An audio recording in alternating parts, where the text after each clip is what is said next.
ਭਗਤੀ ਕਾਲ ਦੇ ਦੌਰ ਵਿੱਚ ਸ਼੍ਰੀ ਨਾਮਦੇਵ ਜੀ ਮਹਾਰਾਜ ਵੀ ਭਗਤਾਂ ਦੇ ਚੋਂ ਇੱਕ ਉੱਗੇ ਭਗਤ ਹੋਏ ਹਨ। ਆਪ ਦੀ ਮਾਤਾ ਗੌਨਾ ਬਾਈ ਔਰ ਆਪ ਦੇ ਪਿਤਾ ਦਾ ਨਾਮ ਰਾਮ ਸੇਠੀ ਸੀ। ਨਰਸੀ ਬਾਮਣੇ ਪਿੰਡ ਨਾਮਕ ਗ੍ਰਾਮ ਦੇ ਵਿੱਚ ਕਸਬੇ ਦੇ ਵਿੱਚ ਆਪ ਦਾ ਜਨਮ ਹੋਇਆ, ਜੋ ਜ਼ਿਲ੍ਹਾ ਸਿਤਾਰਾ ਦੇ ਵਿੱਚ ਹੈ। ਬਚਪਨ ਤੋਂ ਹੀ ਮਾਂ-ਬਾਪ ਤੋਂ ਪਾਵਨ ਸੰਸਕਾਰ ਮਿਲਣ ਦੇ ਕਾਰਨ ਆਪ ਦਾ ਰਜੂ ਬਚਪਨ ਤੋਂ ਹੀ ਭਗਤੀ ਭਾਵਨਾ ਵਾਲਾ ਸੀ, ਪ੍ਰਭੂ ਦੀ ਤਰਫ ਸੀ। ਬੱਚਿਆਂ ਦੇ ਨਾਲ ਖੇਡਦੇ ਆਇਆਂ ਵੀ ਆਪ ਹਰੀ ਚਿੰਤਨ ਕਰਦੇ ਸਨ। ਸਹਿਜੇ ਸਹਿਜੇ ਆਪ ਵੱਡੇ ਹੋਏ। ਦੁਨਿਆਵੀ ਤਾਲੀਮ ਆਪ ਨੇ ਹਾਸਲ ਕੀਤੀ, ਲੇਕਿਨ ਆਪ ਦੇ ਅੰਦਰ ਨਿਰਗੁਣ ਬ੍ਰਹਮ ਦੀ ਉਪਾਸਨਾ ਪ੍ਰਬਲ ਰੂਪ ਵਿੱਚ ਘਰ ਕਰਦੀ ਗਈ। ਇਹ ਗੱਲ ਵੱਖਰੀ ਹੈ ਕਿ ਬਣੇ ਹੋਏ ਸੰਸਕਾਰਾਂ ਦੇ ਮੁਤਾਬਕ ਤੇ ਦੇਸ਼ ਦੀ ਬਣੀ ਹੋਈ ਸੰਸਕ੍ਰਿਤੀ ਦੇ ਮੁਤਾਬਕ ਆਪ ਕੁਝ ਮੰਦਰਾਂ ਦੇ ਦਰਸ਼ਨ ਕਰਨ ਲਈ ਵੀ ਗਏ, ਜੈਸੇ ਕਿ ਆਪ ਦੀ ਬਾਣੀ ਤੋਂ ਵੀ ਪਤਾ ਚੱਲਦਾ ਹੈ। ਲੇਕਿਨ ਮੰਦਰ ਦੇ ਵਿੱਚ ਜੋ ਆਪ ਨਾਲ ਵਿਵਹਾਰ ਹੋਇਆ ਉਸ ਦਾ ਵੀ ਆਪ ਜ਼ਿਕਰ ਕਰਦੇ ਨੇ। ਹਸਤ ਖੇਲਤ ਤੇਰੇ ਦੇਹਵਰੇ ਆਇਆ, ਭਗਤ ਕਰਤ ਨਾਮਾ ਪਕੜ ਉਠਾਇਆ। ਮੰਦਰ ਦੇ ਵਿੱਚ ਭਗਤੀ ਕਰਦਿਆਂ, ਪ੍ਰਭੂ ਦੇ ਗੀਤ ਗਾਉਂਦਿਆਂ ਕਿਉਂ ਉਠਾਏ ਗਏ, ਕਿਉਂ ਬਾਹਰ ਕੱਢੇ ਗਏ? ਕਿਉਂਕਿ ਸ਼ੂਦਰ ਜਾਤੀ ਦੇ ਸਨ ਤੇ ਸ਼ੂਦਰ ਜਾਤੀ ਲਈ ਮੰਦਰਾਂ ਦਾ ਪ੍ਰਵੇਸ਼ ਬੰਦ ਸੀ। ਆਪ ਸਵੈਮ ਕਹਿੰਦੇ ਨੇ, ਹਸਤ ਖਲਿਤ ਤੇਰੇ ਦੇਹਰੇ ਆਇਆ, ਭਗਤ ਕਰਤ ਨਾਮਾ ਪਕੜ ਉਠਾਇਆ। ਹੀਨੜੀ ਜਾਤ ਮੇਰੀ ਜਾਦ ਮਰਾਇਆ, ਛੀਪੇ ਕੇ ਜਨਮ ਮੋਕੋ ਕਾਹੇ ਕੋ ਆਇਆ। ਭਗਤੀ ਭਾਵ ਵਿੱਚ ਭਿੱਜੇ ਗੀਤ ਆਪ ਜੋ ਗਾ ਰਹੇ ਸਨ ਤੇ ਮੰਦਰਾਂ ਵਿੱਚ ਜੋ ਕਥਾ ਕੀਰਤਨ ਹੁੰਦਾ ਸੀ ਉਸ ਦੇ ਜੋ ਸੁਣਨ ਦਾ ਆਪ ਦੇ ਅੰਦਰ ਸ਼ੌਕ ਸੀ, ਲੇਕਿਨ ਬ੍ਰਾਹਮਣਾਂ ਦਾ ਜੋ ਵਿਵਹਾਰ ਸੀ ਉਸ ਤੋਂ ਦੁਖਤ ਹੋ ਕੇ ਆਪ ਕਹਿੰਦੇ ਨੇ, ਛੀਪੇ ਕੇ ਜਨਮ ਮੋਕੋ ਕਾਹੇ ਕੋ ਆਇਆ। हे ਪ੍ਰਭੂ, ਤੂੰ ਛੀਂਬੇ ਦੇ ਘਰ ਮੈਨੂੰ ਜਨਮ ਕਿਉਂ ਦਿੱਤਾ? ਕਿਉਂਕਿ ਭਗਤੀ ਕਰਨ ਦਾ ਅਖਤਿਆਰ ਲੋਕੀ ਮੈਨੂੰ ਨਹੀਂ ਦਿੰਦੇ। ਮੰਦਰਾਂ ਦੇ ਚੋਂ ਧੱਕੇ ਮਾਰ ਕੇ ਕੱਢਦੇ ਨੇ। ਲੈ ਕਮਲੀ ਚਲਿਓ ਪਲਟਾਏ, ਦੇਹੁਰੇ ਪਾਛੇ ਬੈਠਾ ਜਾਏ। ਆਖਿਰ ਆਪਣਾ ਚਦਰਾ ਵਿਛਾ ਕੇ ਜਿਸ ਦੇ ਉੱਤੇ ਉਹ ਬੈਠਾ ਹੋਇਆ ਸੀ ਉਹਨੂੰ ਸੰਭਾਲ ਕੇ ਸਮੇਟ ਕੇ ਮੰਦਰ ਦੇ ਪਿਛਵਾੜੇ ਜਾ ਬੈਠਾ। ਆਪ ਦਾ ਹੀ ਵਾਕ ਹੈ, ਜਿਉਂ ਜਿਉਂ ਨਾਮਾ ਹਰ ਗੁਣ ਉਚਰੇ, ਭਗਤ ਜਨਾ ਕਾ ਦੇਹੁਰਾ ਫਿਰੇ। ਜੈਸੇ ਜੈਸੇ ਉਹ ਪ੍ਰਭੂ ਦੇ ਗੀਤ ਗਾਉਂਦੇ ਨੇ, ਪ੍ਰਭੂ ਵਿੱਚ ਲੀਨ ਹੁੰਦੇ ਨੇ, ਵੈਸੇ ਵੈਸੇ ਮੰਦਰ ਫਿਰਦਾ ਹੈ। ਔਰ ਮੰਦਰ ਦਾ ਜੋ ਮੁੱਖ ਦੁਆਰ ਸੀ ਉਸ ਦਾ ਮੂੰਹ ਨਾਮਦੇਵ ਜੀ ਦੀ ਤਰਫ ਹੋ ਗਿਆ, ਮੂਰਤੀਆਂ ਦਾ ਮੂੰਹ ਨਾਮਦੇਵ ਜੀ ਦੀ ਤਰਫ ਹੋ ਗਿਆ ਔਰ ਪੰਡਿਆਂ ਦੀ ਤਰਫ ਪਿਛਵਾੜ ਲਾ। ਫੇਰ ਦਿਆ ਨਾਮੇ ਕੋ ਦੇਹੁਰਾ, ਪੰਡਿयन को पिछवाड़ ला। साहिब श्री गुरु नानक देव जी महाराज का भी फरमान है, हंकारियां निंदकां पिठ दे, नाम देव मुख लाया। ये मंदिर गौंडा दे अज भी मौजूद है। श्री सचखंड हजूर साहब तो गालबन 40 मील की दूरी ते औरंगाबाद रोड दे उत्ते ये गौंडा नाम का बहुत वड्डा तीरथ है। इस औंडा नाम दे तीरथ दे उत्ते ही श्री नामदेव जी महाराज ने ये प्रभु दे गीत गाए ते आप नूं धक्के मार के बाहर कढ़िया गया। ये मंदिर इतिहासक मंदिर है और कस्बे दा नां औंडा है। महाराष्ट्र दे बेशुमार तीर्थां दे चों ये अस्थान भी तीर्थ सतल करके बहुत मशहूर है। और श्री नामदेव जी महाराज का भी अस्थान इस मंदिर दे अज बनिया है। भावें आप शरीरक रूप दे जद मौजूद सन तां आप नूं धक्के मार के बाहर कढ़िया गया, लेकिन अज उन्हां दी मूर्ति मंदिर दे द्वार तो बाहर स्थापन कीती हुई है। और दूरों ही पुजारी आवाज़ मार देन, संत नामदेव दे दर्शन करो, संत नामदेव दे दर्शन करो। लेकिन ये अजूबा पृथ्वी ते मौजूद है कि मूर्तियां दा मुंह एक पासे है, ਮੰਦਰ ਦਾ ਮੂੰਹ ਦੂਸਰੇ ਪਾਸੇ। ਔਰ ਇਹ ਅਜੂਬਾ ਕਹਿੰਦੇ ਨੇ ਸ਼੍ਰੀ ਨਾਮਦੇਵ ਜੀ ਮਹਾਰਾਜ ਕਰਕੇ ਹੋਇਆ, ਕਿਉਂਕਿ ਆਪ ਨੂੰ ਜਦ ਧੱਕੇ ਮਾਰ ਕੇ ਬਾਹਰ ਕੱਢਿਆ ਗਿਆ, ਆਪ ਪਿੱਛੇ ਜਾ ਬੈਠੇ ਤਾਂ ਮੂਰਤੀਆਂ ਨੇ ਵੀ ਰੁਖ ਨਾਮਦੇਵ ਦੀ ਤਰਫ ਹੀ ਕਰ ਲਿਆ। ਖੈਰ, ਮਹਾਰਾਸ਼ਟਰ ਦੇ ਵਿੱਚ ਭਰਮਣ ਕਰਦਿਆਂ ਪ੍ਰਭੂ ਗੀਤ ਗਾਉਂਦਿਆਂ ਆਪ ਮਨੁੱਖਤਾ ਲਈ ਇੱਕ ਪਵਿੱਤਰ ਮਾਹੌਲ ਬਣਾ ਰਹੇ ਸਨ। ਦਰਅਸਲ ਭਗਤ ਦਾ ਹੋਣਾ ਹੀ ਵਾਤਾਵਰਣ ਦਾ ਪਵਿੱਤਰ ਹੋਣਾ ਹੈ। ਉਹਦੇ ਸਰੀਰ ਦੇ ਚੋਂ ਜੋ ਲਹਿਰਾਂ ਨਿਕਲਦੀਆਂ ਨੇ, ਤਿਰੰਗਾ ਨਿਕਲਦੀਆਂ ਨੇ, ਉਹ ਆਸ-ਪਾਸ ਦੇ ਮਾਹੌਲ ਨੂੰ ਪਵਿੱਤਰ ਕਰਦੀਆਂ ਨੇ। ਜੈਸੇ ਕਿ ਭਗਤ ਕਬੀਰ ਦਾ ਕਹਿਣਾ ਹੈ, ਕਬੀਰ ਸੋ ਮੁਖ ਧਨ ਹੈ ਜੈ ਮੁਖ ਕਈਏ ਰਾਮ, ਦੇਹੀ ਕਿਸਕੀ ਬਾਪਰੀ ਪਵਿੱਤਰ ਹੋਏਗੋ ਗ੍ਰਾਮ। ਦੇਹੀ ਦਾ ਤੇ ਕਹਿਣਾ ਕਿ ਇੱਕ ਸੁਰਤ ਹੋ ਕੇ ਜੋ ਪ੍ਰਭੂ ਗੀਤ ਉਚਾਰਨ ਕਰਨੇ ਨੇ, ਪ੍ਰਭੂ ਸਿਮਰਨ ਕਰਨਾ ਹੈ, ਉਹਦੇ ਨਾਲ ਤੇ ਸਾਰਾ ਨਗਰ ਪਵਿੱਤਰ ਹੋ ਜਾਂਦਾ ਹੈ, ਸਾਰਾ ਸ਼ਹਿਰ ਪਵਿੱਤਰ ਹੋ ਜਾਂਦਾ ਹੈ। ਤੋ ਨਾਮਦੇਵ ਨੇ ਥਾਂ ਥਾਂ ਤੇ ਮਹਾਰਾਸ਼ਟਰ ਦੇ ਵਿੱਚ ਭਰਮਣ ਕਰਨਾ ਆਰੰਭ ਕੀਤਾ। ਇਸ ਤੋਂ ਬਾਅਦ ਆਪ ਨੇ ਸਮਸਤ ਭਾਰਤ ਦਾ ਵੀ ਰਟਨ ਕੀਤਾ। ਦਿੱਲੀ ਦੇ ਜਦ ਆਪ ਆਏ ਤੇ ਆਪ ਦੇ ਭਗਤੀ ਭਾਵ ਦੇ ਸੰਗੀਤ ਨੇ ਜਦ ਸਰੋਤਿਆਂ ਦੇ ਮਨਾਂ ਤੇ ਆਪਣਾ ਪ੍ਰਭਾਵ ਪਾਇਆ ਤੇ ਆਪ ਦੇ ਆਲੇ ਦੁਆਲੇ ਬਹੁਤੀ ਭੀੜ ਇਕੱਠੀ ਹੋਈ, ਤਾਂ ਉਹ ਪੁਰਾਣਾ ਝਗੜਾ ਸ਼ੁਰੂ ਹੋ ਗਿਆ, ਜਿਹਨੂੰ ਕਹਿੰਦੇ ਨੇ ਸੱਤ ਤੇ ਸਤਾ ਦਾ ਝਗੜਾ। ਵਕਤ ਦੇ ਸੁਲਤਾਨ ਸਿਕੰਦਰ ਲੋਧੀ ਨੂੰ ਇਹ ਗੱਲ ਰਾਸ ਨਹੀਂ ਆਈ ਕਿ ਇੱਕ ਵਿਅਕਤੀ ਦੇ ਪਿੱਛੇ ਇਤਨੀ ਭੀੜ, ਇਤਨਾ ਇਕੱਠ। ਇਸ ਤੋਂ ਸਤਾਧਾਰੀ ਕਈ ਦਫਾ ਖਤਰਾ ਮਹਿਸੂਸ ਕਰਦੇ ਨੇ ਕਿ ਇੱਕ ਵਿਅਕਤੀ ਦੇ ਪਿੱਛੇ ਇਤਨੀ ਭੀੜ ਕਿਉਂ ਹੈ, ਤੇ ਇਹ ਭੀੜ ਕਿਸੇ ਵਕਤ ਸਾਡੇ ਲਈ ਦੁਖਦਾਈ ਸਾਬਤ ਨਾ ਹੋਵੇ। ਲਿਹਾਜ਼ਾ ਸ਼੍ਰੀ ਨਾਮਦੇਵ ਜੀ ਮਹਾਰਾਜ ਨੂੰ ਪਕੜ ਕੇ ਹਿਰਾਸਤ ਵਿੱਚ ਲੈ ਲਿਆ ਗਿਆ ਔਰ ਸੁਲਤਾਨ ਨੇ ਕਿਹਾ ਕਿ ਮੇਰੇ ਘਰ ਦੀ ਇਹ ਕਪਲਾ ਗਊ ਮਰ ਗਈ ਹੈ, ਇਸ ਨੂੰ ਤੂੰ ਆਪਣੀ ਸ਼ਕਤੀ ਨਾਲ ਜਿਵਾ ਦੇ ਤੇ ਤੈਨੂੰ ਛੱਡਾਂਗਾ, ਵਰਨਾ ਨਹੀਂ। ਤੋ ਨਾਮਦੇਵ ਜੀ ਮਹਾਰਾਜ ਕਹਿੰਦੇ ਨੇ ਇਹ ਜਨਮ ਤੇ ਮਰਨ ਪ੍ਰਭੂ ਦੇ ਹੱਥ 'ਚ ਹੈ। ਹਮਰਾ ਕੀਆ ਕਛੂ ਨਾ ਹੋਏ, ਕਰ ਹੈ ਰਾਮ ਹੋਏ ਹੈ ਸੋਏ। ਇਹ ਜਨਮ ਤੇ ਮਰਨ ਰਾਮ ਦੇ ਹੱਥ ਦੇ 'ਚ ਹੈ, ਨਾ ਕਿ ਮੇਰੇ ਹੱਥ ਦੇ 'ਚ ਹੈ। ਸੁਲਤਾਨ ਕ੍ਰੋਧ ਦੇ 'ਚ ਆਇਆ, ਗੁੱਸੇ ਦੇ 'ਚ ਆਇਆ ਔਰ ਜੇਲ੍ਹ ਦੇ 'ਚ ਨਾਮਦੇਵ ਜੀ ਮਹਾਰਾਜ ਨੂੰ ਬੰਦ ਕਰ ਦਿੱਤਾ ਗਿਆ। ਦਿੱਲੀ ਦੇ ਪਤਵੰਤਿਆਂ ਨੇ ਆਖਿਰ ਸੋਚਿਆ ਕਿ ਕੀਮਤੀ ਇਨਸਾਨ ਹੈ, ਭਗਤ ਹੈ, ਔਰ ਐਸਾ ਨਾ ਹੋਵੇ ਕਿ ਰਾਜ ਹੱਟ ਦੇ ਸਾਹਮਣੇ ਇਸ ਦੀ ਕੀਮਤੀ ਜਾਨ ਚਲੀ ਜਾਏ। ਤੋ ਸਾਰੇ ਪਤਵੰਤੇ ਸੁਲਤਾਨ ਨੂੰ ਸਮਝਾਉਣ ਲਈ ਗਏ। ਜਦ ਵੀ ਕਦੀ ਰਾਜ ਹੱਟ ਤੇ ਭਗਤੀ ਦਾ ਹੱਥ ਆਪਸ ਦੇ ਵਿੱਚ ਟਕਰਾਉਂਦਾ ਹੈ, ਤੋ ਵਾਕਈ ਰਾਜ ਹੱਟ ਲਈ ਇੱਕ ਕਿਆਮਤ ਹੀ ਨਾਜ਼ਲ ਹੁੰਦੀ ਹੈ। ਐਸਾ ਆਦਿ ਕਾਲ ਤੋਂ ਚੱਲਿਆ ਆ ਰਿਹਾ। ਭਗਤ ਹੱਟ ਕਰਦਾ ਹੈ ਆਪਣੀ ਸਚਾਈ ਤੇ, ਪਰ ਸਤਾਧਾਰੀ ਹੱਟ ਕਰਦਾ ਹੈ ਆਪਣੀ ਸਤਾ ਤੇ, ਆਪਣੀ ਝੂਠ ਤੇ।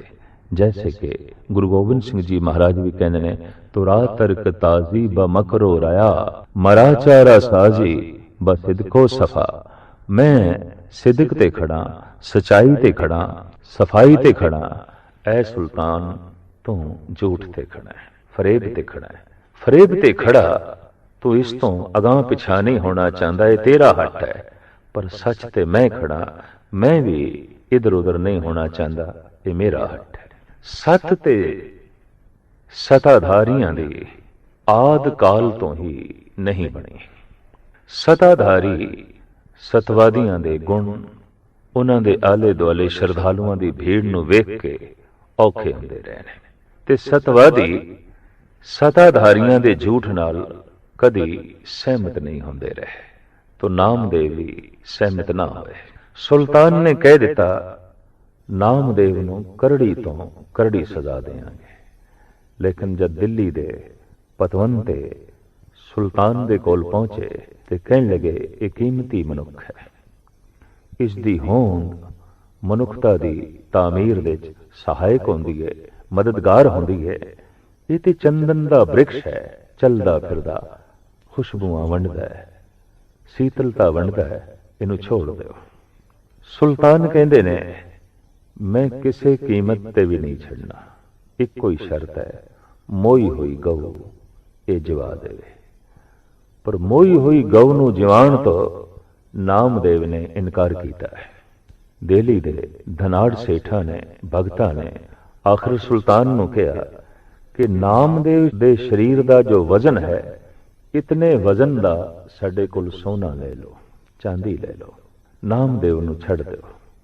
ਤਾਂ ਸੁਲਤਾਨ ਕਹਿੰਦਾ ਮਾਲ ਲਓ ਤਾਂ ਦੋਜ਼ਖ ਭਰੋ, ਮੈਂ ਦੋਜ਼ਖਾਂ ਦੇ ਚ ਨਹੀਂ ਜਾਣਾ, ਮੈਂ ਧਨ ਮਾਲ ਲੈ ਕੇ ਇਸ ਕਾਫਰ ਨੂੰ ਨਹੀਂ ਛੱਡਣਾ।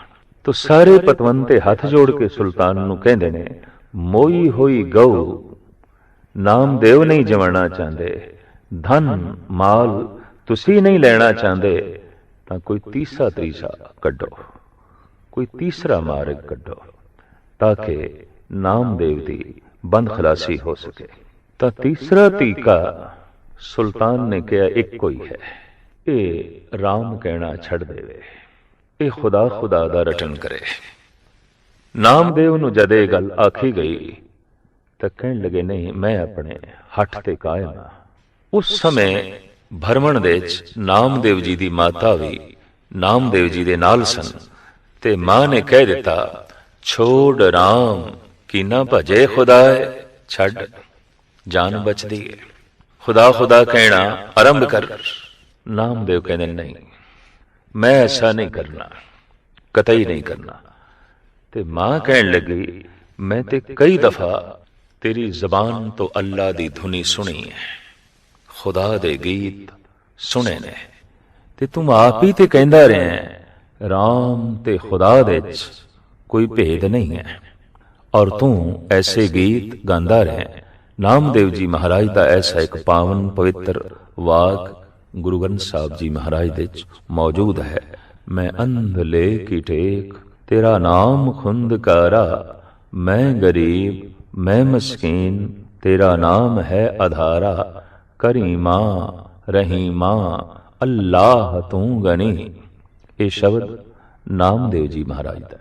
करीमा रहीमा अल्लाह तू गनी, हाजरा हजूर दरपेश तो मनी, दरियाओ तू दहिंद तू बिस्यार तू धनी, देह लेह एक तू दिगर को नहीं, तू दाना तू बीना मैं विचार क्या करी, नामे चे स्वामी बख्शिंद तो हरी। इहदे च जितने भी नाम नामदेव जी महाराज ने उच्चारण कीते ने करीबन करीबन इस्लामी ने। करीमा रहीमा अल्लाह तू गनी, हाजरा हजूर दरपेश तो मनी। तो ये सारे नाम इस्लामी ने। मां ने कहा तू ते कई दफा अल्लाह अल्लाह दी धुन रटदा है, कई दफा करीम करीम रहीम रहीम करके उच्चारण करदा है। अज की है, अज कह दे जान बख्शी हो जाएगी। तो श्री नामदेव जी महाराज अपनी माता नूं कहंदे ने उदों जद मैं अल्लाह दा नाम उच्चारण करदा अपनी मौज दे च, अपनी मस्ती दे च, लेकिन अज आखांगा तो मजबूरी दे च, जे अज आखांगा तां जबर हेठ, अज आखांगा तां दबाव हेठ, तो दबाव हेठ कहण वास्ते मैं तैयार नहीं, दबाव दे विच आके ते मैं राम कहण नूं भी तैयार नहीं। मैं खुदा किस तरह आखांगा, मौज नाल कहना, मस्ती नाल कहना, लिहाजा मैं ऐसा नहीं करांगा। कहंदे ने कि सात घड़ी जब बीती सुनी, अजू न आए त्रिभुवन धनी। नामदेव जी महाराज ने प्रार्थना की थी, हे प्रभु मैं अपना फैसला तेरे हाथ छोड़दा, जो तेरी मर्जी। प्रभु अपनी वडियाई चाहंदा जन का जयकार कराई, ऐसा हो जाता है। कई दफा प्रभु दी वडियाई भगतां दे जय जयकार तो प्रगट होंदी है, संतां दे जय जयकार तो प्रगट होंदी है। कहंदे ने मोई हुई गऊ उठ खड़ोई और बादशाह दे पेट दे सूल पै गए, दर्द होना शुरू होया। इधर मोई हुई गऊ जद जिंदा हुई इस करामात नूं वेख्या, दूसरे पासे शरीर दे च अथाह पीड़ा नूं वेख्या तां अपनी करनी ते शर्मसार होया, पछतावा पैदा होया। आके नामदेव दी ਕਦਮ ਬੋਸੀ ਕੀਤੀ। ਨਾਮਦੇਵ ਦੇ ਕਦਮਾਂ ਤੇ ਆ ਕੇ ਮੱਥਾ ਟੇਕਿਆ। ਤਦੇ ਤੇ ਗੁਰੂ ਨਾਨਕ ਦੇਵ ਜੀ ਮਹਾਰਾਜ ਕਹਿੰਦੇ ਨੇ, ਹਰ ਜੁਗ ਜੁਗ ਭਗਤ ਉਪਾਇਆ, ਪੈਜ ਰੱਖਦਾ ਆਇਆ RAM ਰਾਜਾ। ਹਰ ਯੁੱਗ ਦੇ ਵਿੱਚ ਹਰ ਸਮੇਂ ਚੰਗੇ ਚੰਗੇ ਭਗਤ ਹੋਏ ਨੇ, ਔਰ ਉਹਨਾਂ ਦੀ ਲੱਜਾ ਪ੍ਰਭੂ ਆਪ ਰੱਖਦਾ ਰਿਹਾ, ਉਹਨਾਂ ਦੀ ਲੱਜਾ ਈਸ਼ਵਰ ਆਪ ਰੱਖਦਾ ਰਿਹਾ। ਸ਼੍ਰੀ ਨਾਮਦੇਵ ਜੀ ਮਹਾਰਾਜ ਭਰਮਣ ਕਰਦੇ ਹੋਏ ਥਾਂ ਪਰ ਥਾਂ ਉਪਦੇਸ਼ ਸੰਦੇਸ਼ ਦਿੰਦੇ ਹੋਏ ਆਖਿਰ ਵਾਪਸ ਪੰਢਰਪੁਰ ਆਏ। ਪੰਢਰਪੁਰ ਦੇ ਵਿੱਚ ਵੀ ਆਪ ਨਾਲ ਉਹੀ ਵਿਵਹਾਰ ਹੋਇਆ ਜੋ ਔਂਡੇ ਦੇ ਵਿੱਚ ਹੋਇਆ। ਕਿਉਂ ਕਿ ਪੰਢਰਪੁਰ ਦੇ ਵਸਨੀਕਾਂ ਨੂੰ ਵੀ ਪਤਾ ਸੀ ਕਿ ਆਪ ਜ਼ਾਤ ਦੇ ਛੀਂਬਾ ਨੇ, ਔਰ ਨਵੇਂ ਕੱਪੜਿਆਂ ਨੂੰ ਖੁੰਭ ਤੇ ਚਾੜ ਕੇ ਧੋ ਕੇ ਤੇ ਫਿਰ ਉਹਨਾਂ ਨੂੰ ਰੰਗਣਾ, ਇਹ ਨਾਮਦੇਵ ਦੀ ਕਿਰਤ ਸੀ, ਨਾਮਦੇਵ ਦਾ ਧੰਦਾ ਸੀ।